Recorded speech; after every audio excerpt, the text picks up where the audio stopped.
Señores, no, un tremendo exponente de la comida nacional, señores, el que nos visita el día de hoy. Así que, por favor, recibamos con un fuerte aplauso al gran, al único, al inigualable, Edgardo Rojas.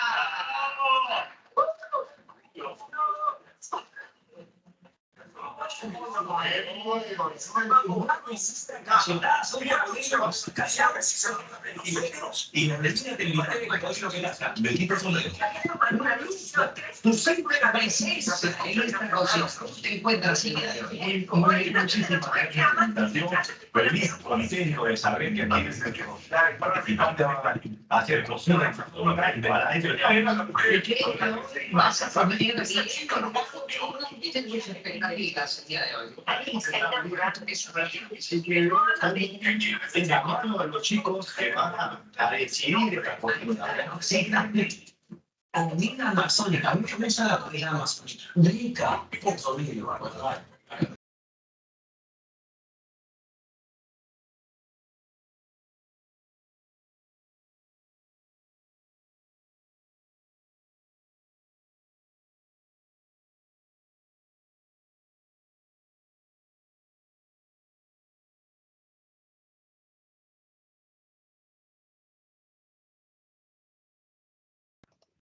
Hola Marco, ¿cómo vas?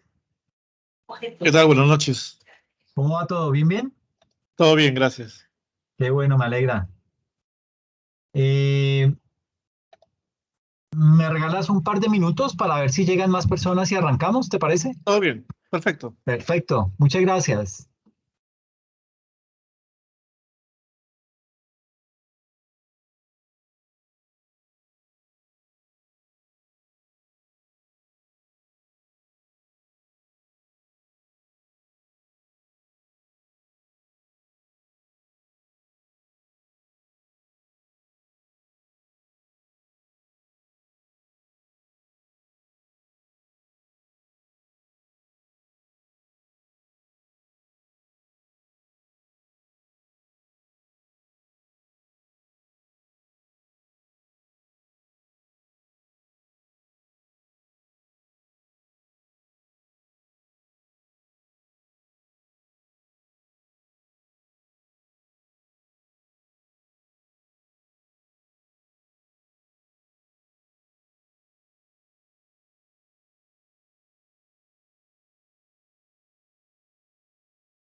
Hola Marco, muchas ¿Qué tal? gracias, perdón, pero me estaba tomando un tintico, fue que acabé de salir de la clase y estaba ahí un poquito como malo de la garganta, ¿ok? No se preocupe. Bueno, eh, antes de arrancar con la sesión, es importante pues recordar que este domingo digamos que la fecha máxima para la entrega del taller y la presentación del examen, ¿ok? Entonces, pues tal como les he dicho en otros espacios académicos, el día sábado en la noche yo les mando un correo a todos diciéndoles, mire, ya está el examen habilitado, son 10 preguntas, tienen estas y estas características, con unas indicaciones como para que lo puedan contestar sin ningún inconveniente. ¿Listo? Eso antes de empezar. Y ya metiéndonos de lleno en nuestro tema de inventarios, bueno, estábamos viendo toda la temática que tiene que ver con inventarios y en ese orden de ideas, pues digamos que vimos lo que era la definición y los métodos de valoración de inventarios. Hoy vamos a ver todo lo que es el reconocimiento de inventarios y la medición de los inventarios desde la óptica del costo, del valor neto de realización y del deterioro. ¿Okay? Vimos qué eran los inventarios, cómo se manejan los inventarios desde la óptica de los costos. Vimos cómo se hacía el reconocimiento de un activo, cuáles criterios se debían tener presentes, según lo que dice el estándar internacional, qué conforma los costos de adquisición, qué conforma los costos de transformación y qué compone los otros costos generales. Vimos también una serie de ejercicios en donde pues hacíamos análisis sobre qué tanto o qué ítems se debían tener en cuenta para calcular el valor, esa medición inicial de los inventarios. Veíamos los asientos contables, qué pasaba cuando el producto estaba en proceso de producción, qué pasaba cuando el producto ya pasa de producción a estar como un producto terminado, cómo se contabiliza.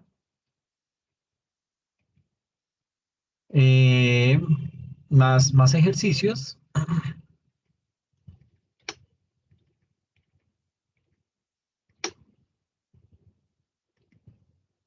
Veíamos todo lo que eran los descuentos por volumen, cómo se veía afectada la, la interpretación y cómo se ve afectada también la contabilización.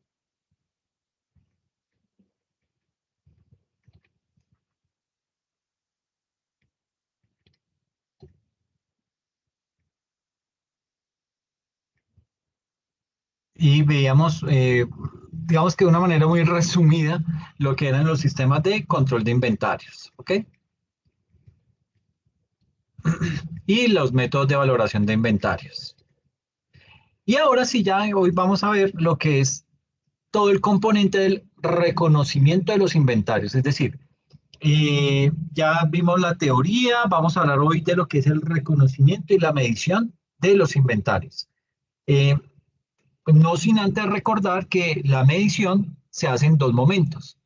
La medición inicial que va acompañada, que va a la par con el reconocimiento y hay una medición posterior que es la que se hace al cierre contable, que en Colombia es al 31 de diciembre. Entonces, frente al tema del reconocimiento, lo vamos a ver desde varios aspectos. Aquí nos hace digamos que nos salen como una especie de preguntas con el ánimo de mirar qué tan bien o qué tan mal estamos frente a los conceptos. Nos dice, una entidad que fabrica productos químicos hace el mantenimiento de su planta de producción con una máquina de limpieza especialmente diseñada. Es decir, es una máquina hecha a la medida y un conjunto de herramientas comunes de bajo valor adquiridas en una ferretería local. Se espera que la entidad pueda utilizar la máquina hecha a medida durante muchos años. Con base en eso, ¿será que la máquina, por ser utilizada en la planta de producción, puede ser considerada dentro de los inventarios? ¿Ustedes qué creen? ¿Que no? Ok, ¿por qué no, Marco? Porque es un activo. Perfecto, eso está muy bien, esa es la respuesta, al ser un activo.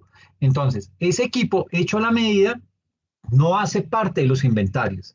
Es un equipo que se contabiliza como propiedad, planta y equipo. ¿Ok? Las otras herramientas de mantenimiento no son exclusivas de los requerimientos de mantenimiento y reparación de la planta de la entidad. Forman parte del inventario ya que son suministros que se van a consumir en el proceso productivo. Pero la máquina hecha a la medida, eso es propiedad, planta y equipo. ¿Listo? Eh, Esta otra pregunta, esto básicamente lo que nos quiere mostrar es, bueno, eh, ¿qué conceptos debemos tener claros para poder hacer el reconocimiento de una transacción al interior de la organización? Y esta transacción es la siguiente, nos dice una agencia inmobiliaria, es decir, acá en Colombia le llamamos agencia inmobiliaria a, a esos modelos de negocio que compran bienes y venden, o que arriendan bienes inmuebles, que alquilan bodegas, que ese tipo de negocios se denominan agencias inmobiliarias. Entonces, una agencia inmobiliaria que negocia propiedades comerciales, es decir, compra propiedades comerciales con la intención de venderlas para obtener una ganancia a mediano plazo. La pregunta es, ¿será que esos inmuebles que maneja esa agencia inmobiliaria se pueden considerar dentro de los inventarios? En mi opinión, sí, Ok, ¿por qué consideras que sí son inventarios? porque es mi producto que yo compro para vender. Perfecto, muy bien, Marco. Esa es la respuesta, hombre. Las propiedades comerciales forman parte del inventario del comerciante inmobiliario. Son activos que se mantienen para la venta en el curso normal de las operaciones. Los activos, estos que estamos hablando de la propiedad de la agencia inmobiliaria, no son propiedades de inversión ni propiedad planta y equipo de la agencia inmobiliaria. Son 100% inventarios. ¿Ok? Listo, habiendo hecho esa claridad del reconocimiento, mirámoslo, vamos a mirar todo ahora desde la óptica de la medición. Eh, digamos que la medición en temas de inventarios se hace, bueno, como les decía, se hace en dos momentos. La medición inicial que va acompañada del reconocimiento y la medición posterior. La medición posterior tiene más arandelas. ¿Por qué? Porque cuando yo voy a realizar esa medición posterior, yo debo tener en cuenta un criterio que me dice el estándar internacional. Me dice, usted debe tener el menor valor como medición inicial, el menor valor entre lo que es el costo, es decir, el costo de compra más el costo de conversión más otros costos incurridos, eso es el costo, o debe medir el valor neto realizable. ¿Que de dónde sale? Sale de un precio de venta estimado menos los costos estimados de terminación menos los costos también estimados para vender ese producto. Entonces mira que aquí hay varias cosas que nos empiezan a dificultar el tema. Me dice, realice la medición posterior. Aquí no estamos hablando de medición inicial. Esto es solo medición posterior. Voy a escribirlo acá para que nos quede claro. Esto es la medición posterior.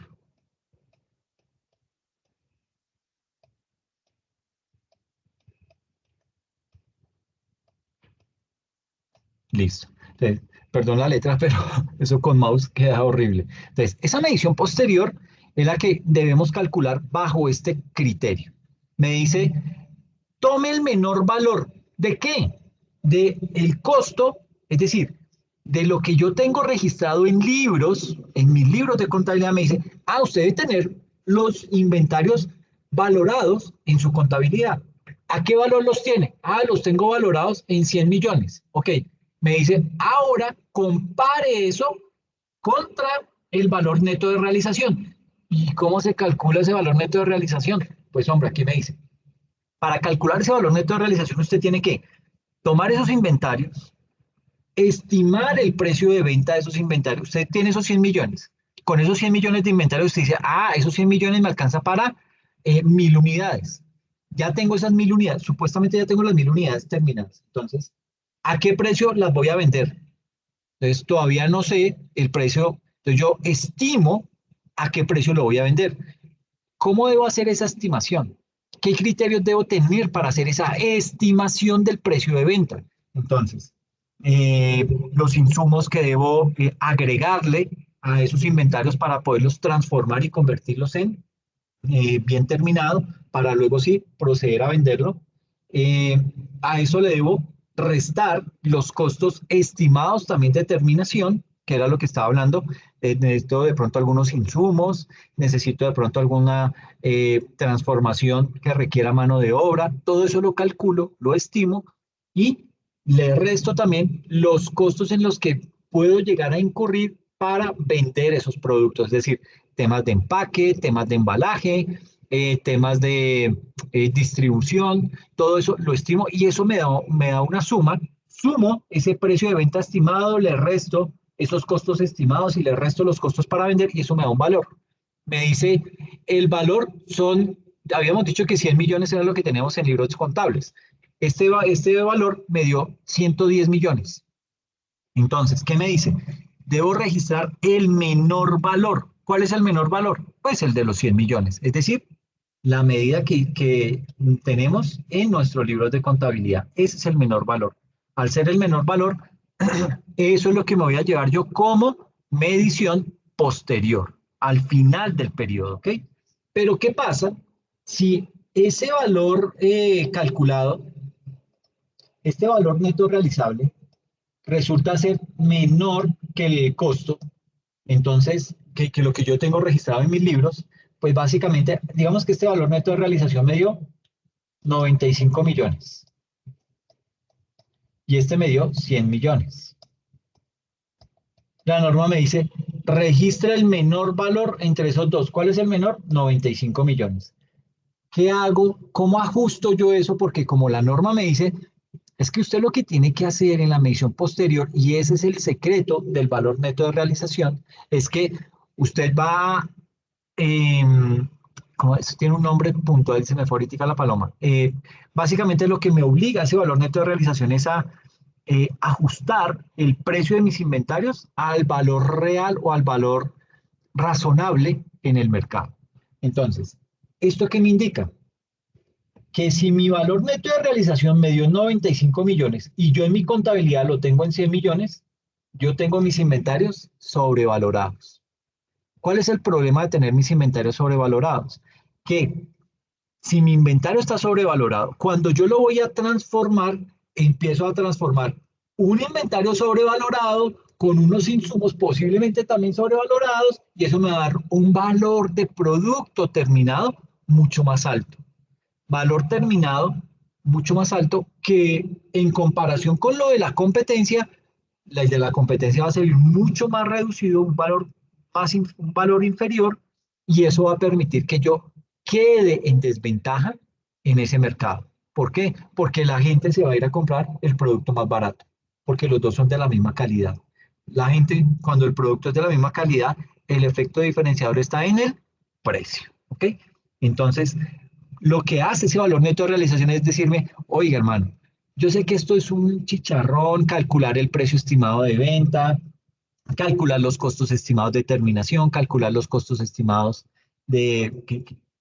para poder vender esos productos. En esos costos para vender también debo incluir las comisiones de los vendedores. Entonces, todo eso suma y aquí me dio 95 millones. Entonces, lo que me dice la norma es, ok, cuando el valor neto de realización sea menor que lo que usted tiene registrado en sus libros de contabilidad, usted tiene que calcular un deterioro de los inventarios, ¿ok? Entonces, ese deterioro de los inventarios, ¿por cuánto es? Por la diferencia, los 5 millones. Eso es lo que se denomina en inventarios deterioro. Ahora, y usted me va a decir, pero ¿y el deterioro de los inventarios que se dañaron, se vencieron, les cayó agua? Ok, esas son otras unidades de inventario que tenemos que dar de baja por algún imperfecto, por alguna situación que también se va a meter dentro del deterioro, pero este es el deterioro más importante. El deterioro que se calcula entre el valor en libros del inventario comparándolo con el valor neto de realización, ¿ok? Y ese deterioro lo debo yo legalizar con un asiento contable. Entonces, la medición y el costo de los inventarios según la NIC 2, esto es grupo 1, o sea, NIF plenas en Colombia, y la sección 13 para pymes, esto es grupo 2. Entonces aquí me dice, se comparan tanto el valor neto realizable o el valor neto de realización, lo vas a encontrar también, y se compara ese valor neto de realización con el costo, con el valor que tengo registrado en mis libros de contabilidad. Con base en el menor valor de esos, se medirán los inventarios. El costo comprende tres elementos: los costos de adquisición, los de transformación y otros costos en los que se haya incurrido para dar a los inventarios su condición y ubicación actuales. ¿Cuáles son los componentes del costo? Bueno, ahorita hacemos ejercicios con el deterioro para que nos quede completamente la idea clara, pero digamos que eso era lo que quería mencionar inicialmente en la medición posterior. ¿Cómo es que se calcula esa medición posterior? Ahora, acabamos de hablar que los componentes del costo son el costo de adquisición, el costo de transformación y otros costos. Dentro del costo de adquisición tenemos lo que es el precio de compra, lo que son los aranceles e impuestos, siempre que no sean recuperables, es decir, el IVA lo sacamos, el IVA no hace parte de ese costo de adquisición, el IVA es un crédito tributario, lo vamos a recuperar después. Entonces lo que hacemos es eso, simplemente sumamos todos aquellos otros costos en los que incurrimos, a excepción del IVA. Le debo sumar el transporte, le debo sumar el almacenamiento relacionado con la compra de los inventarios, todo lo que hace parte de la manipulación de esos inventarios, los costos por carga y descarga de mercancía, las rebajas y descuentos comerciales o financieros serán reconocidos como un menor valor de la adquisición, es decir, restan de ese valor de adquisición y no incluye intereses por pago aplazado. Esos intereses vienen siendo gastos, ¿ok? No me los reconocen, no son capitalizables, son gastos. En los costos de transformación me dice, cuando la entidad adquiere un inventario que someterá a proceso de transformación, aquellos costos en los que se incurre para el procedimiento son capitalizables como mayor valor de los inventarios. Para eso nos recomienda ver las limitaciones del párrafo 13.8 en las NIF para pymes. Y en otros costos, ahí digamos que caen todos los costos directamente atribuibles a la adquisición de los inventarios. Entonces, digamos que esos son los tres componentes del costo.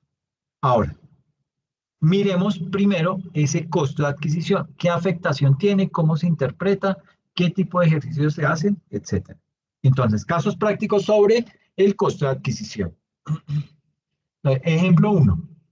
Nos dice, un minorista importó unos bienes a un costo de 1.300.000 pesos, que incluía 200.000 pesos de aranceles de importación no recuperables, 100.000 pesos de impuestos indirectos recuperables, y aparte me dice, los riesgos y las ventajas de la propiedad de los bienes importados se transfirieron al minorista cuando retiró los bienes del almacén del puerto. El minorista debió pagar los bienes en el momento de retirarlos. Incurrió en un gasto de 50.000 pesos para transportar los bienes a su establecimiento de venta al por menor y otro de 20.000 pesos para entregarlos a su cliente. Al vender los bienes, incurrió en otros costos de venta por 30.000 pesos. Entonces, digamos que aquí tenemos varios conceptos que pueden llegar a generarnos algún tipo de confusión. Lo primero es, determinemos el costo de los bienes. ¿Cómo se determina el costo de los bienes? Me dice el ejercicio, un minorista importó bienes a un costo de 1.300.000 que incluía 200.000 de aranceles de importación y 100.000 de impuestos indirectos. Entonces tengo 1.000.000 que sale básicamente de 1.300.000 que fue el total de la compra, menos los 300.000 de esta sumatoria de los 200.000 de aranceles más los 100.000 de impuestos indirectos no recuperables. ¿Sí? Luego de eso, entonces, ¿qué voy a contemplar? De esos 300.000 que tengo acá, que son estos dos que me están sumando, estos 200.000 más estos 100.000, entonces yo digo, ¿cuáles hacen parte de los costos de adquisición en este momento? Pues solamente los aranceles de importación no recuperables. ¿Por qué? Porque los 100.000 son un impuesto indirecto. El impuesto indirecto en Colombia más famoso es el IVA. y es un impuesto recuperable, un impuesto que yo recupero después. Por ende, no lo puedo sumar ahí. Por eso tengo acá, en este ítem, aranceles no recuperables por valor de 200.000 pesos. Aquí tengo los impuestos indirectos recuperables por 100.000, pero estos no hacen parte del costo de transformación. Tengo los gastos de transporte de mercancías al establecimiento por 50.000, gastos de transporte de mercancías al cliente por 20.000 y costos de ventas por valor de 30.000 pesos. ¿Ok? Esos son como los ítems que tengo ya desglosando ese párrafo del ejercicio. Ya una vez con la información desglosada y un poquito más organizada, entonces digo, el costo de adquisición es de 1.250.000. ¿De dónde sale este valor? Este 1.250.000. Pues básicamente sale de tomar el 1.000.000 de pesos de la mercancía, más los aranceles no recuperables, que son 200.000, más los gastos de transporte de mercancías al establecimiento, que son de 50.000, que son estos de acá. Es decir, tuvimos en cuenta, voy a borrar esto, tuvimos en cuenta este 1.000.000, estos 200.000, este no porque es el IVA, este gasto de transporte de mercancías al establecimiento, 50.000. Estos 20.000 y estos 30.000 no los debo sumar. ¿Por qué? Porque básicamente son temas que, digamos que no es necesario que yo incurra en esos costos porque yo ya tengo la mercancía en el sitio en donde yo la puedo vender. Que yo doy un plus adicional, que puede ser el llevarle la mercancía a domicilio y todo ese tipo de cosas, hágalo. Pero eso es un gasto, eso no hace parte del costo, ¿ok? Ese gasto es por aparte. Y si de pronto usted se equivocó, ay, yo no tenía que llevar esa mercancía, o sea, usted ya la recibió la mercancía en su sitio de venta. Por ejemplo, haga de cuenta que somos un Falabella y nos llegaron unos televisores y esos televisores me llegaron no a la bodega principal de Falabella, sino que el gerente dijo, no, lleven esos televisores de una vez al almacén de Falabella en Unicentro. Llegaron los televisores y el gerente de la tienda dijo, uy, no, ¿yo qué voy a hacer con 50 televisores? No, yo me quedo con 25, los otros 25 lléveselos para Falabella de Chía. Ok, se los llevaron para allá, pero eso le costó 200.000 pesos. El llevarme el haber incurrido en esos gastos adicionales de transporte de una tienda a otra, eso ya no hace parte del costo. Esos son valores que yo debo asumir y que directamente van para el gasto. ¿Ok? Eso sí me hice entender, Marco. Sí, conforme, profesor. Ah, perfecto, muchas gracias. Ah, no me digas más profesor, soy Alex. Sí, sorry. Hombre fresco. Ok, entonces, ya teniendo claridad sobre este tema, entonces aquí en una explicación nos dice, el costo de adquisición excluye, o sea, no hace parte del costo. ¿Qué no hace parte del costo? Lo que ya sabemos, los impuestos indirectos recuperables que se pagan al adquirir los bienes, dado que el importe pagado de 100.000 pesos se reembolsará al minorista. Entonces no los tengo en cuenta dentro del costo. Y excluye también los gastos de venta incurridos, es decir, los 20.000 pesos de costos de entrega y los 30.000 pesos de otros costos de venta. Entonces, esto ya no hace parte de la transformación ni de la distribución al sitio en donde me dijo el cliente que le debía entregar esos productos. Eso ya no hace parte de eso. Son otros gastos adicionales en los que por desorganización, por comodidad, por el adjetivo que le quieran colocar, yo dije, ay, mire, usted que ya viene en el camión, ¿será que me puede llevar eso más bien para el otro lado de la ciudad? Que es que yo aquí no los necesito, sino los necesito allá, es que me equivoqué. Ah, sí, tranquilo, yo lo llevo, pero le vale tanto.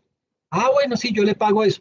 De pronto el gerente pensando en que eso es un mayor valor del activo, no lo puede llevar como mayor valor del activo, porque la responsabilidad de ese proveedor era entregarle en ese sitio. Que el gerente se equivocó y quiere ahora que lo lleve a otro lado, esos gastos en los que se incurre son gastos no recuperables, son gastos que yo debo asumir como organización. Entonces, dicho esto, me dice, bueno, ¿puede capitalizarse al costo del inventario los costos de transporte? La respuesta es que, en primera instancia, son parte del costo del inventario los costos incurridos directa o indirectamente necesarios para llevar el inventario a su condición y ubicación actual. ¿Ok? Pero en una ubicación, no en dos, en tres, en cuatro, no, en una ubicación. ¿Ok? Por lo general, esos productos van a parar a la bodega principal y de la bodega principal los distribuyen dependiendo las necesidades en las otras tiendas. Pero eso ya es un gasto que yo como organización asumo. Eso ya no es un costo adicional. Eh, por ejemplo, los costos de transporte pueden capitalizarse al costo del inventario si son transporte del proveedor, si son transporte en procesos intermedios de producción, si es un transporte a un punto temporal de almacenaje o si es un transporte del almacén al punto inicial de venta. En esas condiciones, ahí yo sí puedo capitalizar el costo. ¿Qué es capitalizar el costo? Agregárselo como un valor adicional a mi inventario. Eso es capitalizar el costo. ¿Ok? Y tercero, los costos de transporte de un punto de venta a otro punto de venta no deben capitalizarse, debido a que los bienes ya se encontraban en condición y ubicación para su venta con anterioridad a dicho traslado. La norma es clara en ese aspecto. Si a usted le hacen entrega en el sitio que usted indicó, hasta ahí llegaron los costos de transporte. Que es que se le olvidó, que es que me equivoqué. Ok, el proveedor le puede llevar esa mercancía, pero eso es un valor adicional que tiene que pagar la organización, pagársela al transportista y debe llevarlo como un gasto, no como un costo. ¿Será que pueden incluirse en el costo del inventario las diferencias en cambio surgidas por la adquisición de inventarios facturados en moneda extranjera?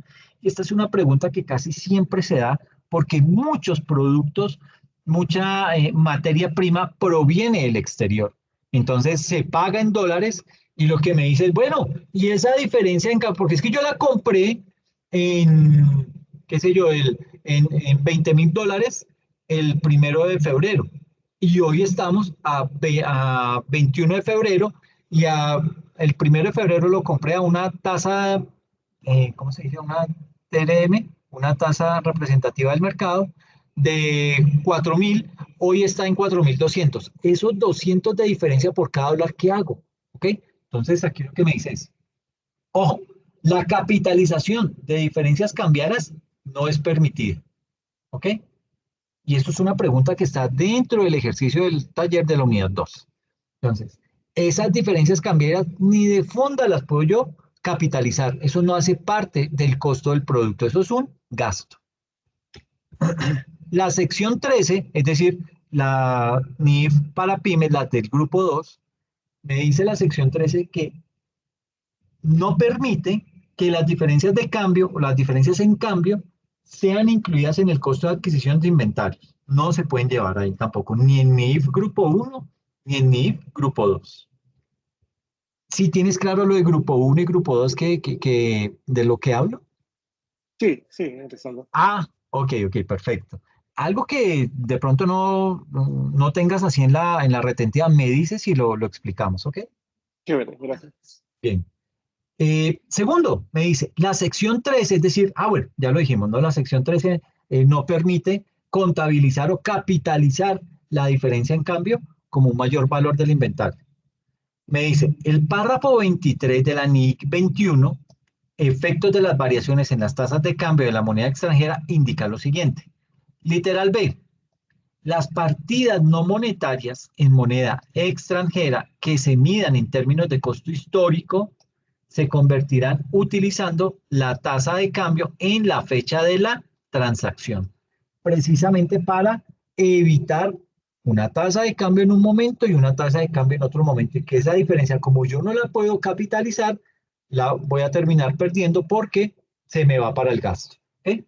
Entonces, por lo anterior, dado que el inventario es una cuenta de carácter no monetario, Por tal razón, su saldo al final del periodo debe estar medido a la tasa de cambio de la fecha de la transacción, es decir, de la fecha en la cual se cumplen los criterios de reconocimiento del inventario. Este ejercicio puntual, Marco, de diferencia en cambio, lo voy a explicar, bueno, mañana no, lo voy a explicar cuando abordemos la declaración de renta en impuestos nacionales. Ahí hago un ejercicio y les digo cuáles son los métodos que tiene permitido la legislación colombiana para hacer ese manejo de la diferencia en cambio. Y lo explico cuál es su implicación, cómo se contabiliza y la incidencia que tiene dentro de la declaración de renta. Entonces, como para que tengas eso ahí en el tintero y que ahí es en donde lo vamos a explicar mejor. ¿Ok? Ok. Listo. Bien. Entonces veamos un ejemplo. Nos dice que el 1 de noviembre del 2019, una entidad adquiere de un proveedor 90 unidades de un bien a un valor de 5 millones de pesos. ¿Cómo lo hizo? Con un crédito sin intereses a 45 días, que son 45 días es una condición normal, 30, 45, 60, son condiciones normales de un crédito de un proveedor cualquiera a un comprador cualquiera. ¿Okay? Entonces, lo compramos a 45 días y me dice lo siguiente, me dice, para incentivar el pago temprano, el proveedor concedió al minorista un descuento por pago temprano del 10% por realizar el pago dentro de los 30 días, es decir, que no se tome los 45 días, sino que lo haga en 30 días, que lo pague dentro de los 30 días de haber adquirido los bienes. La entidad estima, o sea, todavía no lo sabe, pero dice, no, yo por acogerme a ese descuento, de una, causen eso, den la orden de pago para dentro de 30 días, ejecuten eso, y ya yo, listo, nos acogemos al crédito, perdón, nos acogemos al descuento. Entonces, ya la entidad estimó que es muy probable efectuar el pago antes de los 30 días. Entonces, ¿cuál es el costo del inventario que será registrado al 1 de noviembre de 2019? Lo que tenemos que hacer en este tipo de casos es lo siguiente. El valor del inventario a registrar va a ser de 4.500.000. ¿Ok? ¿Por qué 4.500.000? Porque la mercancía, el valor total de esa mercancía es de 5 millones de pesos. Pero como me estoy acogiendo a ese descuento del 10%, me vale la mercancía 5 millones. Y digo que le voy a pagar antes de los 30 días, o sea, me acojo a ese 10% de descuento. Por eso es importante tener perfectamente claro todo este tipo de situaciones, porque al momento en que yo reciba la factura, yo debo, es decir, eso debe llegar con las condiciones claras al área de contabilidad, donde le digan, señor contador, esta compra la vamos a hacer, nos vale 5 millones, pero nos vamos a coger al descuento que dice acá el proveedor, que si lo vamos a pagar antes de 30 días, nos otorga un descuento del 10%. ¿Eso para qué? Para que el contador sepa que la medición inicial de ese inventario no es de 5 millones, sino es de 4 millones y medio. ¿Por qué? Porque me acogí a ese descuento. ¿Cuánto es el 10% de 5 millones? 500.000. 5 millones menos 500.000 le da 4.500.000. Ese es el monto de la transacción por el cual yo voy a medir mis inventarios. ¿Ok? Eso lo dice la sección 13.6 que establece los descuentos por negociaciones, rebajas y otros del mismo tipo se deducen al determinar el costo de adquisición. Se deducen, o sea, es en este momento en el que yo los resto. ¿Ok? Entonces, digamos que así es como se calcula ese componente. Entonces nos dice, una entidad, bueno, aquí hay algo también importante, Marco, y es que uno como empresa tiene toda la libertad de hacer el negocio como lo quiera hacer, pero la parte tributaria es otro cuento, ¿sí? Ustedes en la contabilidad le permiten hacer muchas cosas. La parte tributaria le dice, no señor, usted eso no me lo va a medir de esa manera. Usted aquí me tiene que hacer otra transformación de esa cifra con base en mis reglas. Las reglas que yo, Autoridad Tributaria Nacional, estoy dándole a todas las empresas del país. Entonces, ¿a qué quiero llegar? Que cuando uno dice acá que le dan un crédito sin intereses a 45 días, eso casi nunca se da. ¿Sí? Y digo casi nunca se da porque esto le cuesta plata a los proveedores y ellos están perdiendo dinero. Entonces, si bien es cierto, crean unas políticas de descuento más adelante para agilizar el pago y todo ese tipo de cosas, la DIAN le dice, mire, ustedes entre empresas hagan lo que quieran, a mí esa parte no me interesa. A mí me interesa es que usted, señor empresario, me pague los impuestos que me tiene que pagar. Para eso, yo le doy unas reglas. Entonces, por ejemplo, aquí, que es que hice una compra y me dieron 45 días de plazo sin intereses. La DIAN le dice, no, señor, a mí eso no me lo va a hacer. Usted me va a calcular los intereses a la tasa del mercado y me coloca el equivalente a esos 45 días de interés, calcula ese valor con los intereses y con base en eso hace el cierre de ese inventario que compró. Pero no es que porque usted me dijo que todo o que usted vende productos a 180 días sin intereses. Pues eso no es normal, ¿sí? Ahí hay algo raro y entonces lo que hace la autoridad tributaria es, para evitar que todo ese tipo de situaciones, de negociaciones que se hacen en el mercado normal, afecten lo que yo le tengo que pagar a la administración tributaria, me dicen, no, no, no, ustedes hagan lo que quieran allá, pero a mí me hacen bajo las reglas que yo digo, y las reglas indican que no hay crédito sin intereses. Todo crédito tiene un interés, ¿ok? Entonces, ¿cómo lo calculo? Ok.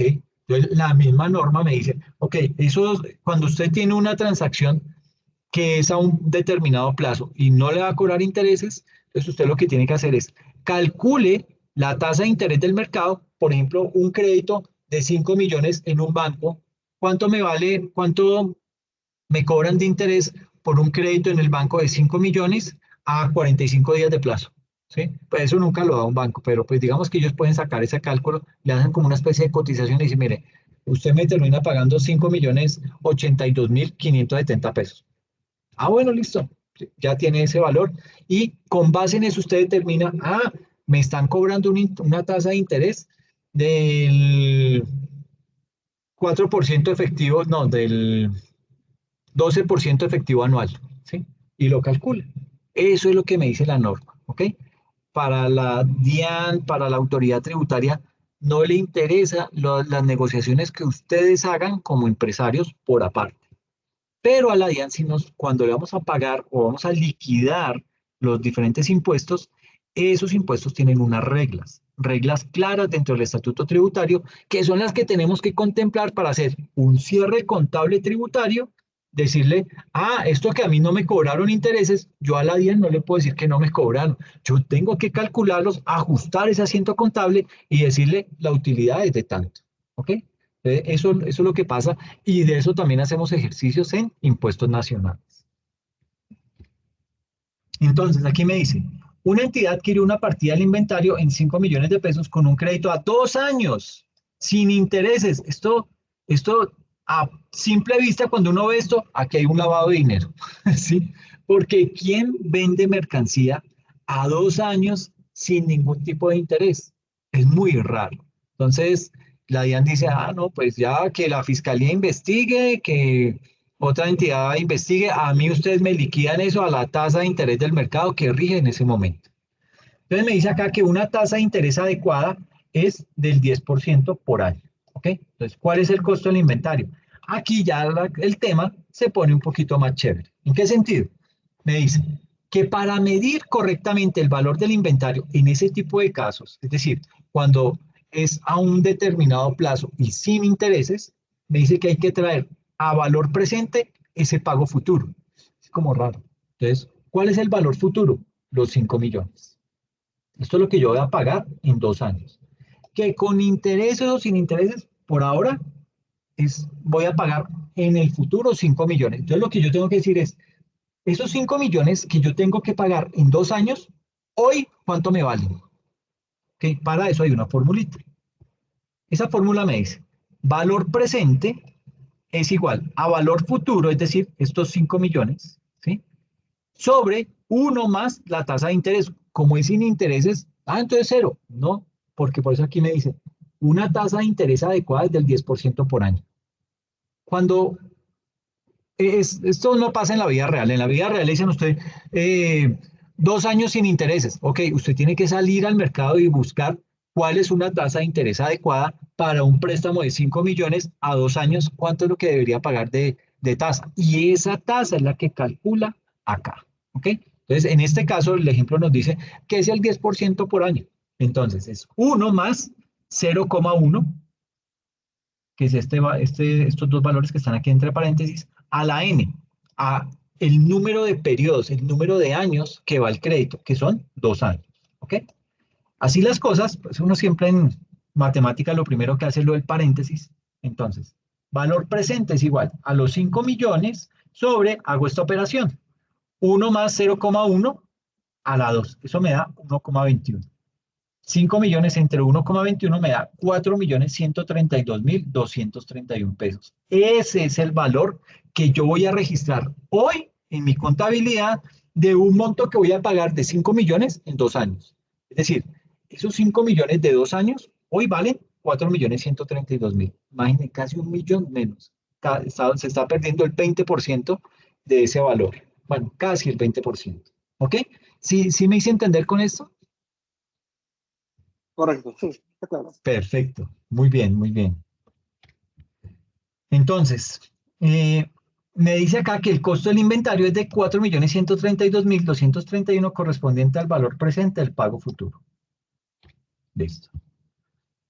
Eso frente al tema de los costos de adquisición. Ahora miremos todo el tema de los costos de transformación, ¿ok?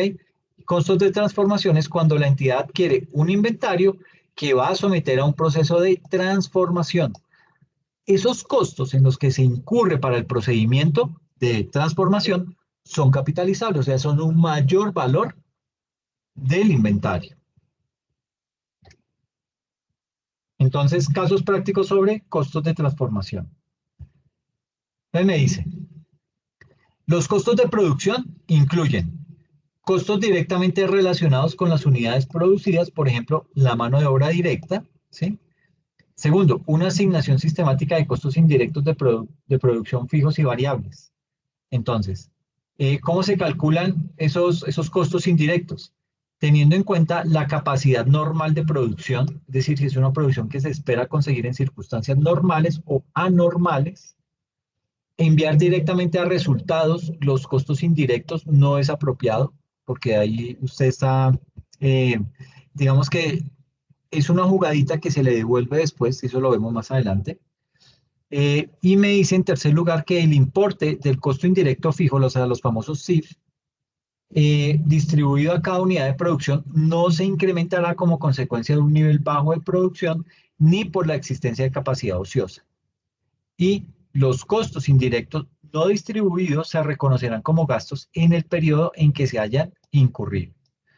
Digamos que esas son como las reglas de juego. Ahora, con base en eso, miremos un ejemplo. Me dice, una entidad tuvo unos costos indirectos fijos, o sea, unos CIF, por 1.900.000 durante un periodo de un mes en el que fabricó 200.000 unidades de producción. De lo que sea, hizo 200.000 unidades. Cuando opera esa empresa a su capacidad normal, la entidad fabrica 250.000 unidades de producción por mes. Entonces, ¿qué parte de los costos indirectos pueden ser llevados como parte de los costos de los inventarios? Entonces, la entidad asigna 7,6 pesos, ¿sí? De costos indirectos de fabricación a los inventarios. ¿De dónde salen esos 7,6 pesos? De tomar este 1.900.000 pesos que tengo acá, ¿sí?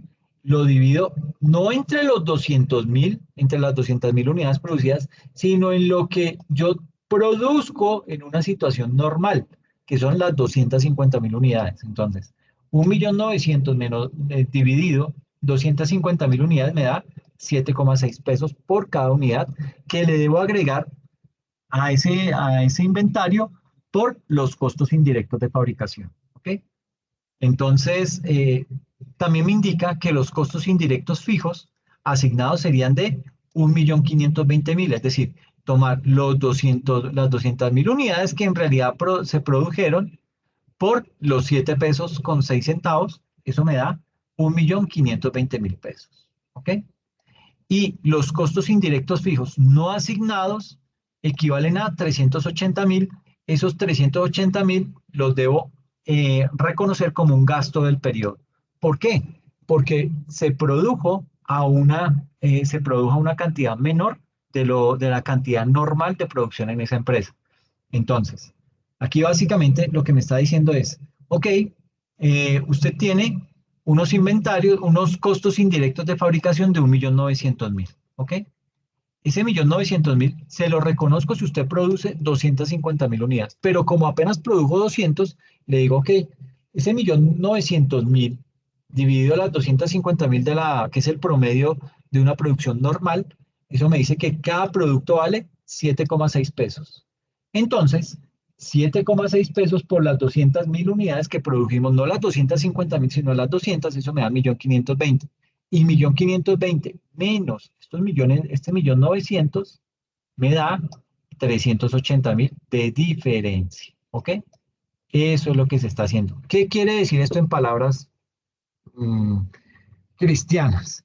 Dice, señor, si usted está en capacidad de producir la misma cantidad que produce cuando es una cantidad normal de producción de sus inventarios en su empresa, yo no le afecto en nada. Pero si usted produce menos, yo lo castigo. ¿Por qué lo castigo? Porque es que no me conviene a mí como autoridad tributaria que usted se eche con las petacas, que se vuelva flojo y perezoso y siga produciendo menos de lo que está acostumbrado a producir. Y usted me va a decir, no, pero es que la situación está dura y no. Ok, ese no es problema de la DIAN. A la DIAN le interesa es que usted le pague sus impuestos tal cual como ella lo tiene estimado que usted le va a pagar. El día que usted no le pague eso, la DIAN va a decir, uy, ¿cómo así que Marco no me pagó lo que yo estaba esperando? Lo cita o le mandan un inspector, comienzan a indagar por qué usted no pagó el impuesto que la DIAN ya tenía estimado que le iba a pagar. ¿Okay? Entonces ahí le esculcan los costos, los gastos, por qué se le subieron o por qué se le bajaron. Todo eso lo miran con el propósito de que la DIAN trate de sacar lo que ella había estimado que usted le iba a pagar para que no vaya a tener inconvenientes más adelante la DIAN, porque aunque no lo crea, la DIAN tiene unas metas, son metas que el gobierno nacional tiene, adivinen dónde, en el presupuesto general de la nación. Unas metas que entonces cuando están armando ese presupuesto, el gobierno nacional llama al señor de la DIAN y le dice, oiga, Luis Carlos, hágame un favor, ¿cuánto estima usted que vamos a recoger de impuestos el próximo año? Y él dijo, uy, chica. Entonces dije, no, déjeme, ya lo llamo mañana temprano. Entonces reúne a todo su grupo asesor y todos comienzan a echar cálculos y tal. Dice, mire, nosotros el año pasado recaudamos 250 billones de pesos. Para este año, de acuerdo al IPC de incremento que fue el 10,82, digamos que el 11%, entonces a esos 200 billones calcúlele el 11% y se lo agrega. Entonces dice, señor presidente, la suma que vamos a recaudar, que tenemos proyectada recaudar para el próximo año es de 272 billones de pesos. Bueno, listo. De una vez llevan esa cifra y la meten en el presupuesto general de la nación. Grave. ¿Por qué grave? Porque el director de la DIAN hizo un cálculo con los estimados, con unas proyecciones. Puede que le dé, como puede que no le dé. Entonces, como mínimo, la DIAN tiene que recaudar esos 272 billones que le dijo al presidente cuando le devolvió la llamada. Yo sí, señor presidente, para el próximo año recaudamos 272 billones. Con esa seguridad, el presidente fue y los metió en el presupuesto. Y ya se hizo todo el presupuesto general de la nación, se sabe cuánto va a entrar, se sabe cuánto va a gastar, y de esa forma se sabe también cuánto tiene que ir a pedir de prestado el gobierno nacional, porque por lo general esto no le alcanza. Entonces, mire el impacto que eso tiene a nivel de política macroeconómica en el país. Y esto pasa en todos los países, esto no es solamente de Colombia. Entonces, esto es lo que ocurre con esa famosa producción anormal, que si yo produzco menos, me dice, no le voy a reconocer esos costos indirectos de fabricación de 250.000 unidades si apenas me produjo 200.000. Entonces lo castigo. ¿Cómo me castiga? Diciéndome, esa diferencia en lo que usted dejó de producir, lo calcula y ese cálculo me lo lleva al gasto. ¿Ok? Gastos del periodo. ¿Cómo se contabiliza eso? Inventario de productos terminados al débito, 1.520.000, que son, voy a borrar esto, que son este 1.520.000, gastos operacionales, la diferencia de lo que no fui capaz de producir, que fueron 50.000 unidades, ¿a cómo? A 7,6 pesos cada una, me da 380.000 pesos. ¿Ok? Entonces, mis inventarios en producto en proceso me quedaron en 1.900.000. ¿Ok? Pero esto me lo llevo al costo y esto va al gasto. Entonces, esto me va a doler. Es básicamente la moraleja que sacamos de todo este componente. Miremos otro caso para tener claridad sobre el tema. Nos dice que una entidad tuvo unos costos indirectos fijos por 900.000 pesos y lo hizo durante un periodo de un mes en el que fabricó 300.000 unidades de producción. Ese nivel de producción es anormalmente alto, o sea, no solamente me castiga cuando yo produzco menos, la incidencia también puede dar cuando yo produzco de más. Frente a eso, ¿qué tratamiento contable se hace? Entonces, cuando la empresa opera su capacidad normal, la entidad fabrica 250.000 y produjimos esta vez 300.000. Entonces, la entidad asigna 3 pesos de costos indirectos de fabricación a cada unidad de inventario. ¿De dónde salen esos 3 pesos? De tomar los 900.000 pesos de esos costos indirectos de fabricación dividido las 300.000 unidades que se fabricaron. ¿Ok? Eso me da un valor por unidad de 3 pesos. Me dice, nota, en periodos de producción anormalmente alta, el importe del costo indirecto fijo, o sea, de los CIF, distribuido a cada unidad de producción, disminuirá, de manera que los inventarios no se midan por encima del costo. Es decir, 900.000 dividido 250.000, que es la producción normal en esa empresa, estas 250.000 unidades, eso me da que cada unidad vale 3,6 pesos. Es decir, que a cada unidad yo le voy a agregar 3,6 pesos por costos indirectos de fabricación y no 3 pesos como tengo acá. ¿Ok? Eso es básicamente lo que me está indicando. O sea, me penaliza si produzco más y me penaliza si produzco menos. ¿Ok? Y ya en tema de otros costos que también hacen parte de los costos de los inventarios, tenemos lo siguiente. Nos dice a nivel de reglas, nos dice, se incluirán esos otros costos si se incurrieron para dar a los inventarios su ubicación y condición actuales. ¿En qué momento? Por ejemplo, cuando se calculan los costos indirectos no derivados de la producción o los costos del diseño del producto para clientes específicos, por ejemplo, una parte del salario de un gerente de planta puede asignarse al inventario si se incurre para llevar al inventario a su ubicación actual.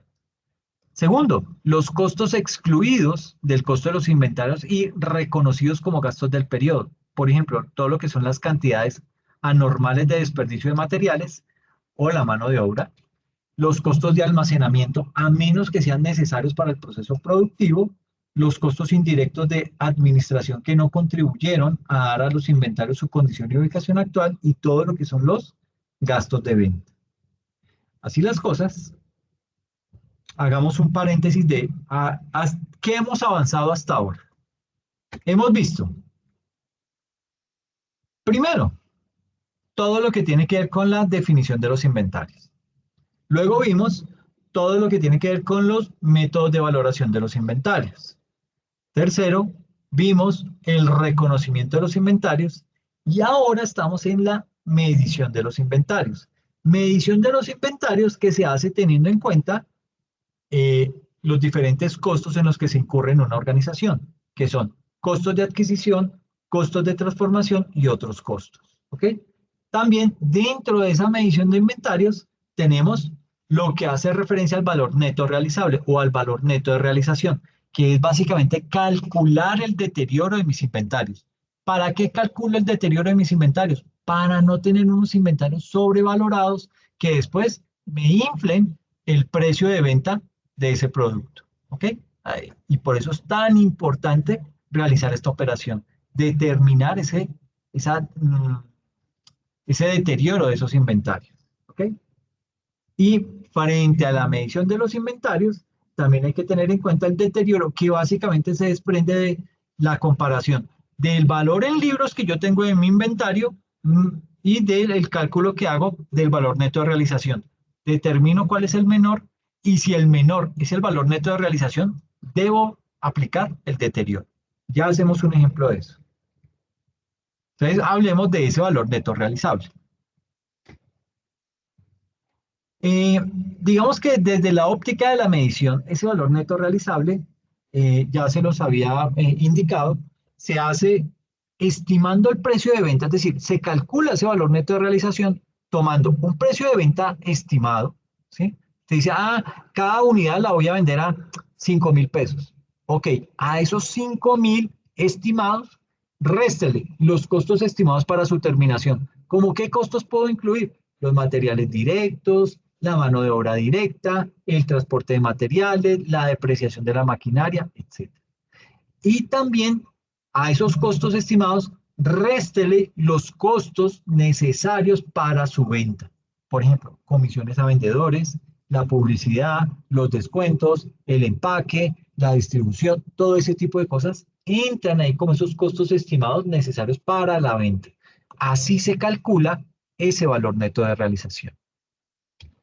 Ahora, ¿cuáles son las características de ese valor neto de realización? Y siempre yo mismo me burlo de esta gráfica.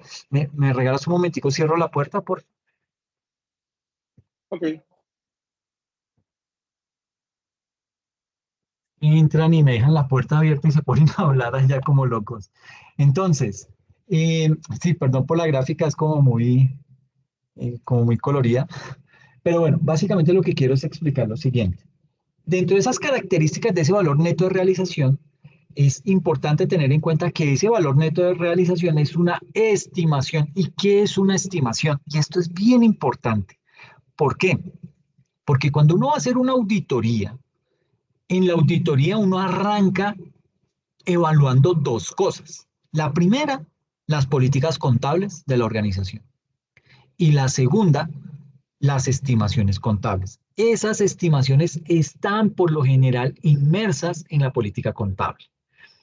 ¿Por qué es importante auditar las estimaciones contables? Porque yo tengo que, como auditor, corroborar que esa estimación salió de alguna medición,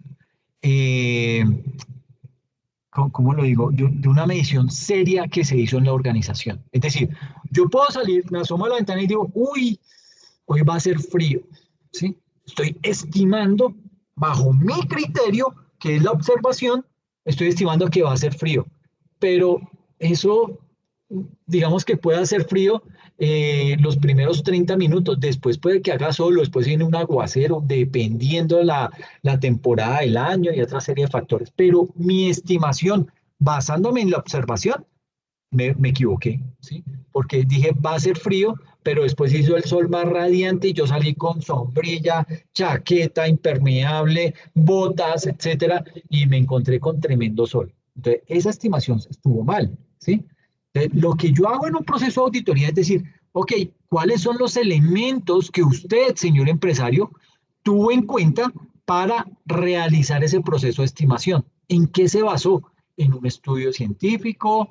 ¿En algunas métricas que usted tiene, que eso es válido, ¿sí? Entonces, usted le tiene que sustentar eso como empresario a ese auditor. ¿Por qué? Porque puede que llegue la DIAN, la autoridad tributaria en Colombia, y lo visite a usted como empresario y le diga, estimaciones contables. Ok, explíqueme esta estimación. ¿Cómo la hizo? No, sí, hicimos y tomamos y le restamos y calculamos y proyectamos. Ok, ¿en dónde está eso escrito? Entonces usted tiene que tener eso sustentado en un documento en donde se especifique claramente de dónde sacó esas cifras para hacer esa estimación. Por eso es fundamental esas estimaciones contables. No son prohibidas, ¿sí? La contabilidad tiene mucho de estimación. No todo está medido, no todo está dentro de la norma. Muchas cosas tienen que salir del juicio del contador y ese juicio por lo general deriva en estimaciones.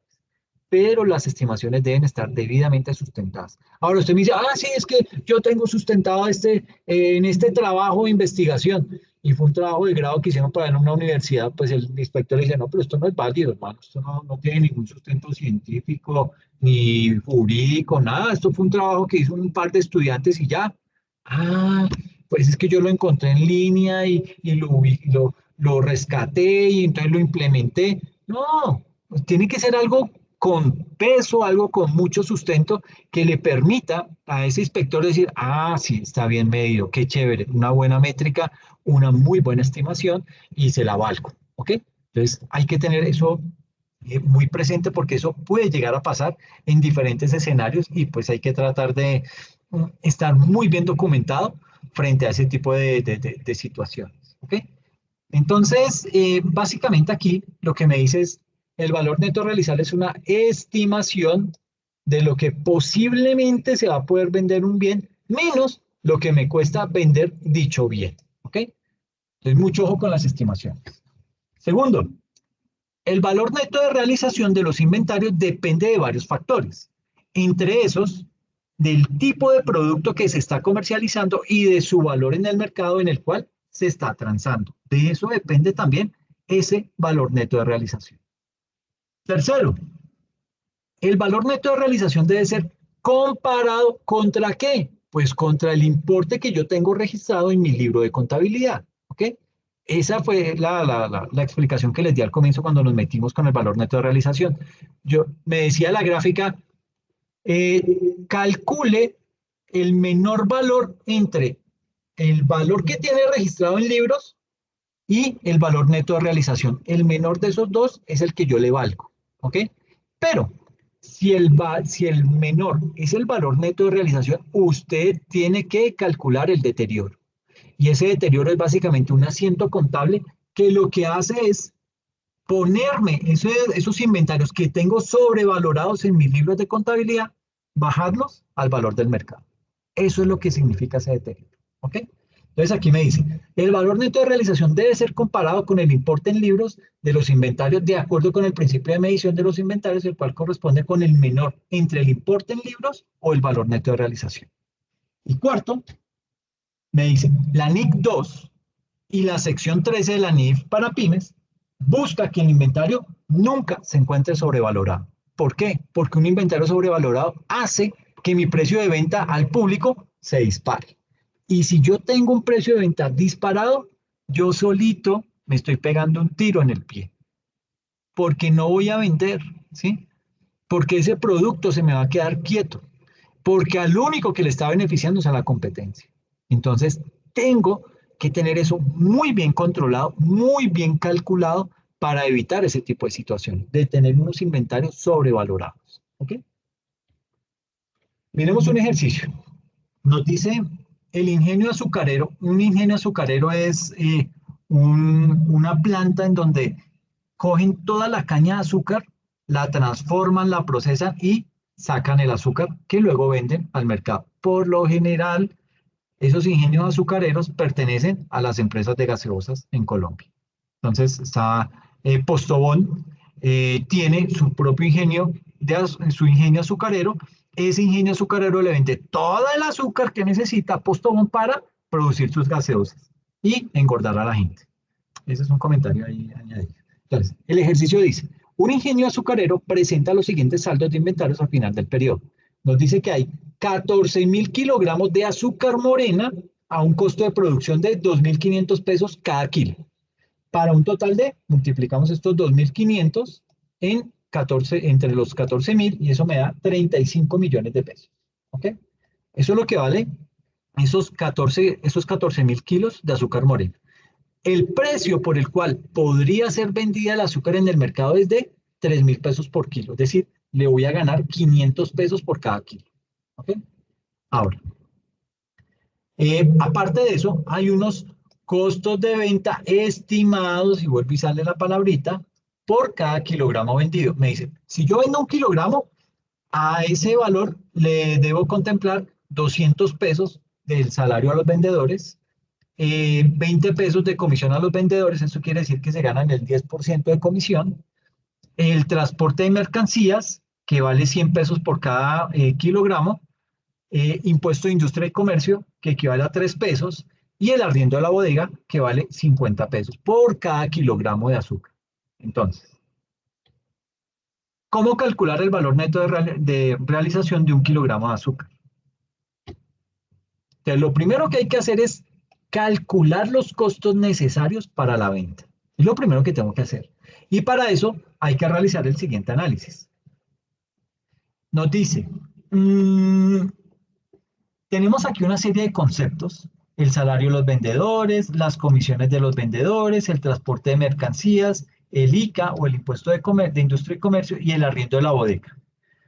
Me dice, ¿hay que pagarlo así no existan ventas? ¿Será que yo, si no vendo, igual tengo que pagar el salario de los vendedores? No, si no vendo, no. Bueno, le pago el mínimo de repente, ¿no? Porque tiene que tener un sueldo básico, ¿no? Exacto, o sea que sí le tienes que pagar el salario a los vendedores. Sí, Vendas sí, o no sí, vendas, tienes que sí, pagar el salario, porque pues eso ya no es culpa de ellos, ¿no? Entonces, sí. hay que pagarle el salario, existan o no ventas, ¿ok? Y la otra columna es, solo se paga si hay ventas. Entonces, ahí en este caso no aplica. Se paga, haya o no hayan ventas, hay que cubrir el salario de los vendedores. Cosa Exacto. diferente con las comisiones. Las comisiones, ¿tengo que pagarlas así no existan ventas? No, Perfecto. No se pagan las comisiones, solo se pagan si hay ventas, ¿ok? Entonces, ¿sí me entiendes ahí los chulitos y las X? Traté sí, de hacerlo. sí. Perfecto, bien, gracias. El transporte de mercancías, ¿será que lo debo pagar así no existan ventas? Es transporte de mercancía para dárselo al cliente. Sí, si no hay Sí, entonces ventas, entonces no tendré que pagarlo porque no hay ventas. exacto, no incurro en eso porque con no he vendido, pues no tengo que asumir ese transporte de mercancías. Ay, impuesto de industria y comercio, se me fue. Tampoco porque no he Eh, vendido. exacto, no hemos vendido. Y el arriendo de la bodega, Sí, porque todavía sí uso la bodega para mis mercaderías. perfecto. Que no vendí, eso es problema mío, pero la bodega yo la utilicé y tengo que pagar el arriendo. Entonces, mira que venda o no venda, tengo que contemplar el salario de los vendedores y el arriendo de la bodega, en este caso puntual. ¿Ok? Eh, Así las cosas, entonces tenemos que el precio estimado de venta para 1 kilo de azúcar me incluye precio estimado, ya me decía que era 3.000 pesos, que el costo de producción de 1 kilo es de 2.500 y lo íbamos a vender en 3.000. Entonces, a esos 3.000 le debo restar, como estamos hablando por cada kilo, y ya habíamos calculado que las comisiones de los vendedores, digamos que el salario de vendedores por cada kilo es de 200 pesos y la comisión era el 10%, o sea, los 20 pesos. A estos 3.000 le resto esos 20 pesos de comisiones a los vendedores. También debo incurrir en unos transportes de mercancías de 100 pesos, ¿sí? Y un impuesto de industria y comercio de 3 pesos. Eso lo resto a esos 3.000 y me da un valor neto de realización de 2.877 por kilogramo, ¿ok? Por cada kilogramo, ese precio estimado de venta resulta quedando en 2.877 pesos. Ahora, debido que el costo de los inventarios es de 2.500 pesos por cada kilo, no se determina deterioro de inventario y por ende ningún registro contable. ¿Por qué no se registra deterioro? Porque tengo que coger el menor. Exactamente, porque el valor que tengo registrado en mis libros de contabilidad es menor al valor neto de realización que me dio en 2.877. Si el valor neto de realización me dan 2.400, ahí tengo que realizar deterioro, ¿ok? Entonces, en este caso, con base en ese precio estimado de venta, no tenemos que realizar deterioro. ¿Por qué? Porque el valor neto de realización está más elevado. Eso indica que mis inventarios están bien calculados. Nos dice, al 31 de diciembre de 2019 se encuentran registrados inventarios de productos terminados por valor de 1.000 pesos cada uno. Estas unidades serán vendidas a un cliente con el cual existe un contrato de venta que indica que el precio de venta del producto será de 980 pesos para el año 2020. La compañía debe incurrir en costos de transporte para efectuar la venta de estos productos por valor de 100 pesos por unidad. ¿A qué monto deben medirse los inventarios al cierre al 31 de diciembre de 2019? Entonces, los inventarios deben medirse a 880 pesos cada uno. ¿De dónde sacamos esa cifra? Entonces, tenemos el valor neto realizable, que es igual al precio estimado de venta en el curso normal de las operaciones, que son 980 pesos, que eso es lo que nos dice acá el ejercicio. Nos dice que el precio de venta del producto será de 980 pesos, o sea, es el precio estimado, y a ese le vamos a restar los costos estimados para llevar a cabo la venta, que me dice que la compañía debe incurrir en costos de transporte para efectuar la venta de esos productos por valor de 100 pesos la unidad. Entonces, 980 menos 100 pesos, eso me da 880 pesos. Fácil. Ahora, la diferencia entre ese costo del inventario y su valor neto de realización por valor de, esa diferencia está calculada en 120 pesos. Será reconocido en el gasto del periodo como un mayor valor de ese gasto y una provisión del inventario al crédito. Es decir, estamos realizando el deterioro. ¿Por qué estamos realizando el deterioro? Porque tenemos que se encuentran registrados en nuestra contabilidad los inventarios a un valor de 1.000 pesos cada uno. Y nuestro valor neto de realización dio 880 pesos. Está mayor el valor en libros que mi valor neto de realización. Cuando eso pasa, debo aplicar deterioro. ¿Ok? ¿Cómo lo aplico? Entonces, los registros de la venta efectuada en el mes de enero de 2020 me indican a nivel de, una cuenta denominada clientes por 980 contra la cuenta de ingresos 980 al crédito. Y el costo de ventas fue de 880 contra unos inventarios de 880 pesos.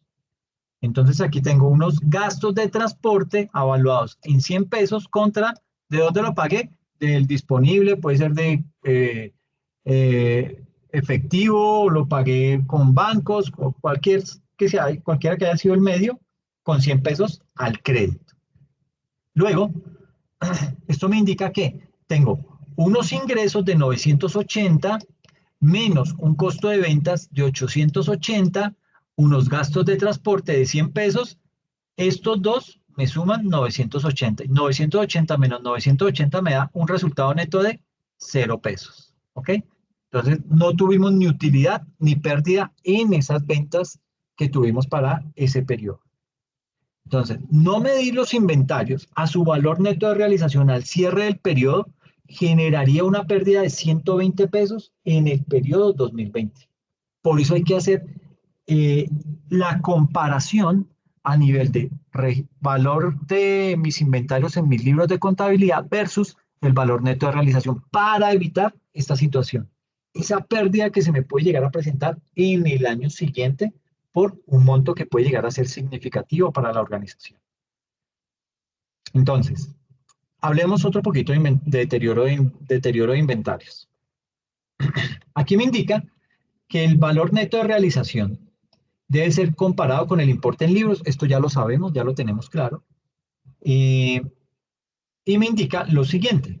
Me dice, el deterioro de los inventarios ocurre cuando se presenta alguna de las siguientes circunstancias que expresa el párrafo 28 de la NIC 2. Primera, obsolescencia de los inventarios. Eso es muy usual, ¿ok? Muchas, sobre todo si usted se dedica a producir de pronto productos de tecnología, ¿sí?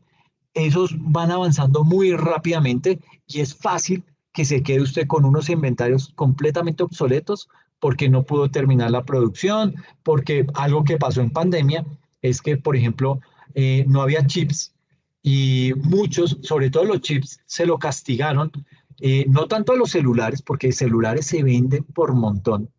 Entonces, las empresas que producen chips, por ejemplo, TSMC en Taiwán, dice, ah, no, entre mis clientes favoritos están los celulares, ¿sí? En segundo, por ahí, los equipos de cómputo, pero el principal cliente de chips son las Fuerzas Armadas, los equipos militares, tanques, misiles, buques, todo eso se maneja a punta de chips. Entonces, ¿qué pasó en pandemia? Que TSMC comenzaba a producir chips como si no hubiera mañana y venda y venda y venda y venda, pero vino un problemita. Taiwán es una isla que queda al frente de China. Y uno dice, pues una isla por ahí perdida en el Pacífico, eso debe llover firmemente. Y en efecto llueve, ¿sí? ¿Qué hacen? Para producir esas láminas tan delgadas y tan finas de cada uno de los chips, tienen que utilizar mucha cantidad de agua para limpiar esas láminas. Eso se hace con agua, no puede ser con agua del mar, porque el agua del mar viene muy pesada y con sal. Entonces tiene que ser agua dulce que recogen ellos de la lluvia. Para colmo de males, después de la pandemia vino una sequía impresionante en Taiwán. Entonces, no había agua, había una sobredimensión de pedidos de chips por todo lado. ¿Y qué hizo TSMC, que es el mayor productor de chips? Dijo, no, pues yo tengo que atender a mis clientes favoritos, que son los Apple, Samsung, que son los que venden más celulares, luego todos los equipos armamentísticos, y por último, por allá dejaba los vehículos. Los carros, hoy en día, digamos que hoy en día el precio de los vehículos se diferencia es por la cantidad de gadgets que pueda llegar a tener un carro. Ay, que es que yo le pongo el pie debajo del baúl y se abre solo, ¿sí? Ay, es que yo voy manejando y si voy muy hacia la derecha, me vibra esta parte y si voy hacia la otra, me vibra esta otra, como indicándome, tengo acá en la cabecera unos masajeadores lleno de juguetes por todo lado. Eso se hace con chips. Entonces, si hay escasez de chips, comienza a verse afectado ese mercado. En Colombia, no sé si en Perú, pero en Colombia pasó algo muy particular y es que no habían carros nuevos. Entonces, ¿qué pasó? Se disparó la venta de vehículos usados. Entonces, si usted había comprado un vehículo, póngale en 25 millones, hoy ese vehículo de 25 millones le vale 37 millones. O sea, un buen negocio, ¿sí? ¿Por qué? Porque la escasez de vehículos nuevos llevó a que mucha gente se volcara a comprar vehículos usados, ¿ok? Entonces, ese tipo de situaciones, esas condiciones del mercado que pueden ser ajenas al desarrollo de un negocio, TSMC que iba a saber que iba a haber una pandemia, que se iba a imaginar que le iba a venir tremendo verano, todo eso lo afectó y obviamente tuvo que restringir eso. Y ese restringir esa venta de chips, lo único de lo que llevó fue a un proceso, a una demora en la cadena de suministro en temas como la de la venta de los vehículos. Entonces, no sé en Perú cómo les fue, Marco. Igual, ¿ah? Hubo escasez de vehículos, tuvieron la venta de los vehículos usados, igualito. Perfecto, bien, bueno, somos de la misma región. Entonces, sí, eso tiende a pasar y la obsolescencia en los inventarios se ven muy afectadas, sobre todo por temas tecnológicos, por problemas de logística, de distribución, eso también afecta a los inventarios. Y ni hablar del tema de los laboratorios, que eso es otro cuento también aparte, pero se ve afectado también a nivel de esa obsolescencia. Esos ingredientes que tienen que utilizar para los medicamentos tienen una vida en su mayoría muy corta y eso lo tienen que destruir. Y esa destrucción tiene un costo, tiene una repercusión en los estados financieros de esas organizaciones. Pero bueno, entonces, la obsolescencia en los inventarios digamos que me afecta el deterioro de los inventarios. El incremento en los costos de producción me va a golpear el deterioro de los inventarios. ¿Por qué? Porque me va a elevar el valor en libros. Y cuando yo comparo el valor en libros versus el valor neto de realización, me sale más alto el valor neto, me sale más alto el valor en libros y voy a tener que aplicar deterioro. En tercer lugar, rebaja el precio de venta de los inventarios. Y en cuarto, el daño de los inventarios. Entonces, bajo esos 4 aspectos, se aplica o no el deterioro de los inventarios. Esto es una gráfica ahí como por tratar de hacer entender que si el valor neto de realización es mayor, es decir, si el valor neto de realización pesa más que el costo que tengo yo en libros, no hago nada. ¿Okay? Pero si por el contrario, el valor registrado en libros pesa más, es decir, es mayor mi valor en libros que el valor neto de realización, ahí sí tengo que realizar el famoso deterioro. Entonces, si el costo es menor, en la gráfica es más liviano, el costo es más liviano, mire que pesa más el valor neto de realización, no hay deterioro, no hay que hacer ajustes contables, pero aquí sucede el caso inverso. Entonces, si el valor neto de realización es menor, o sea, es el más liviano, el que pesa menos, es menor que el costo, ahí hay deterioro y esto implica que hay que hacer unos ajustes contables. Entonces, si el costo es mayor que el valor neto de realización, deterioro. Tal y como recoge la NIC 2, es necesario realizar correcciones de valor de los inventarios cuando el precio de adquisición o el costo de producción de los mismos sea mayor que su valor neto realizable. Con ello, busca atribuir ese valor inferior que les corresponda a los inventarios cuando su valor se vea deteriorado. Entonces, aquí hay espérame si este ejercicio es como cansón.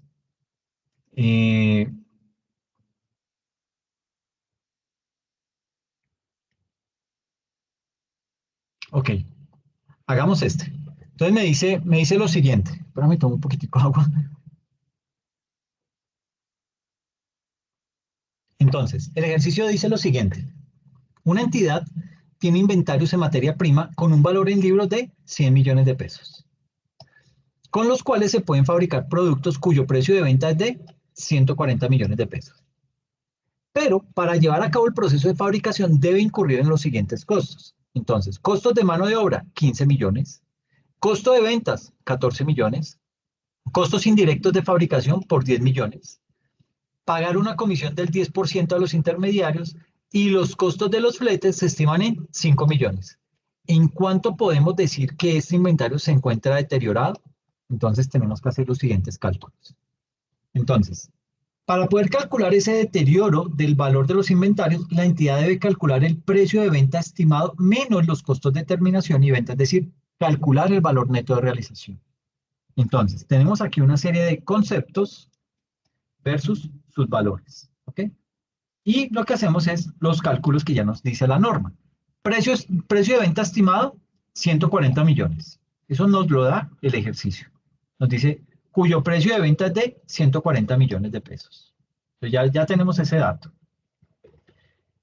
Costos de terminación, 25 millones de pesos. ¿De dónde salen esos 25 millones? Me dice que son los 15 millones de la mano de obra más los 10 millones de los costos indirectos de fabricación. Estos 25 millones son los que estamos haciendo referencia acá. Costos de terminación, 25 millones. Costos de ventas, 14 millones de pesos que también van restando. Ay, perdón. 14 millones que salen acá. Costo de ventas, 14 millones. ¿Ok? Luego, me dice fletes, menos 5 millones. ¿Ok? Los fletes los tenemos acá. Costo de fletes se estiman en 5 millones. Eso me da, los 140 menos estos valores, me da 96 millones de pesos, que es el precio de venta menos los costos de terminación, menos los costos de ventas, menos los fletes. Y yo tengo el valor en libros en 100 millones. Es decir, mi valor neto de realización es menor que mi valor en libros. Son 96 millones en comparación de 100 millones. Tengo que realizar un deterioro de 4 millones de pesos. ¿Cómo hago esa contabilización? Lo ajusto, o sea, llevo un gastos, ajustes por valor neto de realización al débito 4 millones contra castigo los inventarios en 4 millones de pesos. Y con eso hice el ajuste en valores, dejo, dejo los inventarios al valor del mercado que me dio después de haber realizado la estimación y ya me deja que mis inventarios están valorados a al valor razonable, ¿ok? Que es el valor del mercado. Entonces, información que hay que revelar en los estados financieros, porque es que eso hay que resaltarlo dentro de las notas a los estados financieros. Los estados financieros deberán revelar, entre otras cosas, lo siguiente: las políticas contables adoptadas para evaluar los inventarios, el importe total y según clasificación de los inventarios, el valor de los inventarios registrados a valor razonable menos los gastos de venta, el importe de los inventarios reconocidos como gastos en el periodo, lo que se entiende como costo de ventas, las bajas de valor reconocidas como gastos del periodo, las reversiones del periodo sobre bajas de valor reconocidas previamente, las circunstancias o eventos que haya producido la reversión de las bajas de valor y los inventarios dados en garantía y gravámenes. Eso es lo que aspectos, no todo esto yo lo tengo que revelar, si no tengo que hacerlo, pues lo obvio, pero digamos que lo recomendable es estos 8 ítems. Es decir, uno en las revelaciones a los estados financieros no se pone a contar toda la historia de cada una de las cuentas, no, es básicamente lo puntual y en inventarios esto es lo puntual. Las políticas contables, el importe total, el valor de los inventarios, el importe de los inventarios, las bajas de valor, etc. Esos 8 puntos son los que yo tengo que fijarme si debo revelarlos en las notas a los estados financieros. Esto es una especie de notas a los estados financieros de la sección de inventarios que se hizo esto es un estado financiero de una entidad y ahí básicamente nos dice, mire, los inventarios son medidos al costo o al valor neto de realización, el que sea menor. El costo de los inventarios se basa en el método promedio ponderado. Me está diciendo cómo está evaluando los inventarios.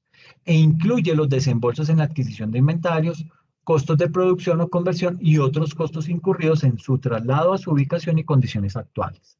En el caso de los inventarios producidos y de los productos en proceso, los costos incluyen una parte de los costos generales de producción con base en la capacidad operativa normal.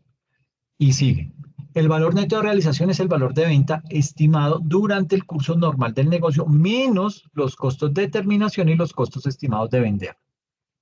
¿Qué es producto terminado?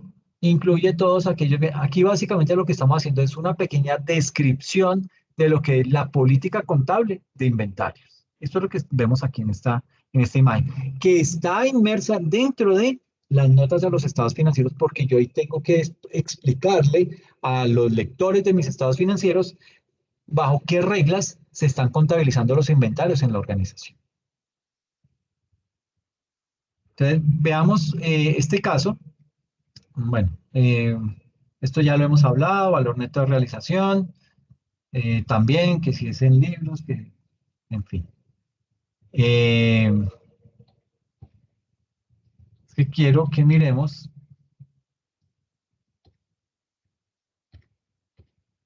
este ejemplo. Entonces, me demoro 10 minuticos, Marco. Entonces, básicamente aquí lo que tenemos es un... Gracias. Básicamente lo que tenemos acá es un cárdex de inventarios, en donde tenemos inicialmente unos productos, tenemos unas cantidades, tenemos un valor unitario y un valor total. ¿Ok? Aquí me dice, bueno, tenemos 3 tipos de materias primas. La materia prima 1, que tenemos de ella 100.000 unidades, ¿sí?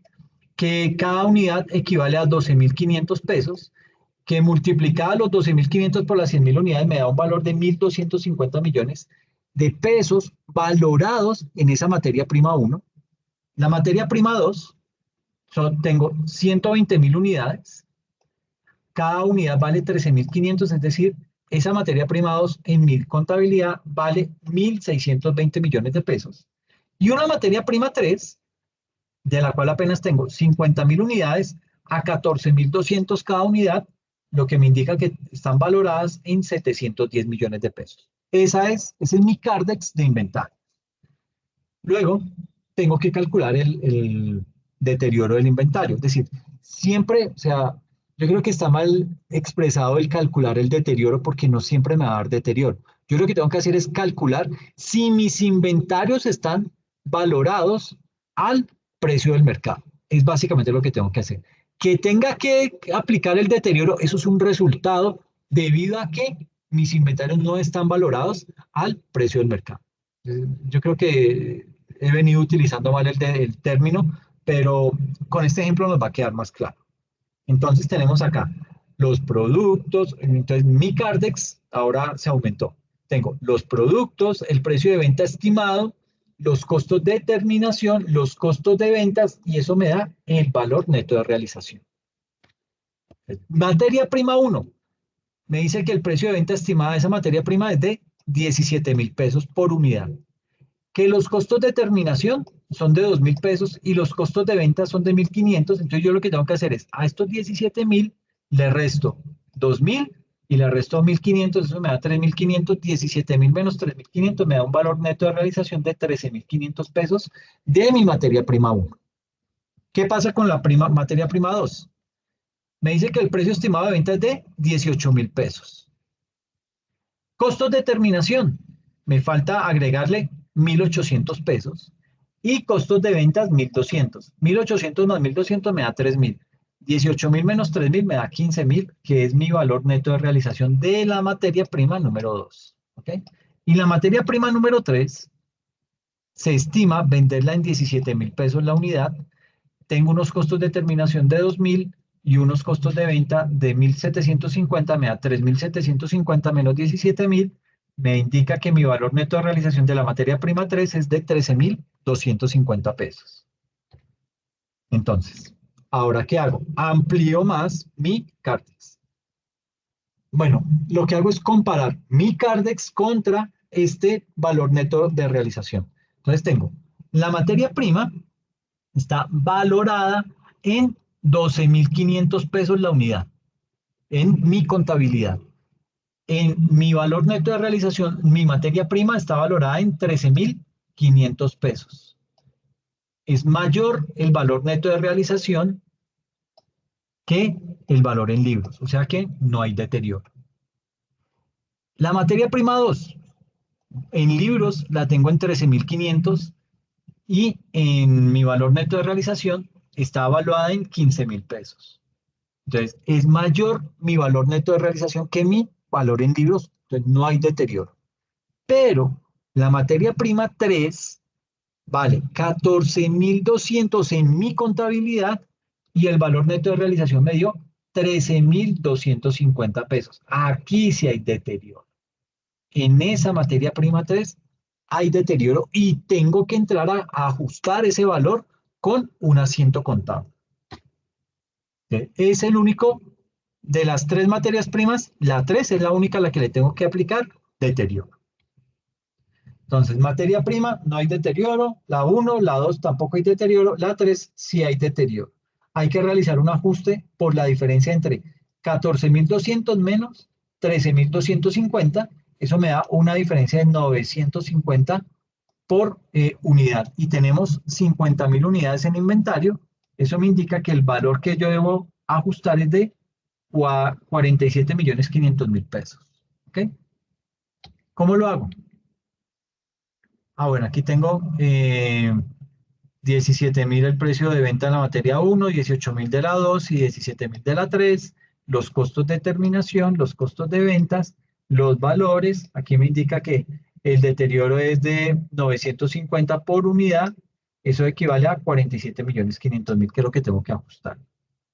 Entonces, el registro contable del deterioro al 31 de diciembre de 2021 es gasto por deterioro al débito 47.500.000 versus una cuentica denominada deterioro acumulado de inventario de materia prima 3 por 47.500.000 al crédito. Y me quedó mi inventario ajustado al valor neto de realización. ¿Ok? ¿Y cómo se refleja en el estado de situación financiera esa transacción? Pues voy a tener mis inventarios menos el deterioro acumulado para ese periodo que mis inventarios están valorados en 3.580 millones, que es básicamente sumar estos valores, los sumo y eso me da estos 3.580 millones y le resto el deterioro acumulado que básicamente es únicamente de la materia prima número 3. 47.500.000 me indica que mis inventarios quedan valorados realmente a 3.532.500.000 pesos. Eso es lo que hay que hacer en ese tipo de ejercicios, que es un ejercicio muy similar al que tienen planteado en el taller de la unidad número 2. No sé si Chévere. quedó claro el tema, Marco, ¿tienes alguna inquietud? Me quedó súper claro, Ah, Alexander. perfecto, perfecto, qué bien. Me alegra mucho. Perdóname que me haya extendido un poco, pero este tema es muy interesante y cuando uno ya le coge el hilo, como que hay que terminarlo porque después se va a hacer un poco más complejo. Entonces, por eso pues, me tomé estos Chévere, no minutos de está bien. más. Ok, ok, Marco. Entonces, pues nada, agradecerte el esfuerzo de haberte quedado hasta esta hora y recomendarte mucho lo de la entrega del domingo y el examen también, como para que lo puedas culminar y empezar a tener buenas notas para que quedes eximido de ese trabajo de la unidad número 3, ¿ok? Chévere, gracias. Muy bien, Marco. Muchas gracias a ti. Te deseo lo mejor y nos vemos en 8 días, ¿ok? Buenas noches, hasta luego. Bueno, cuídate mucho, hombre, que estés muy bien.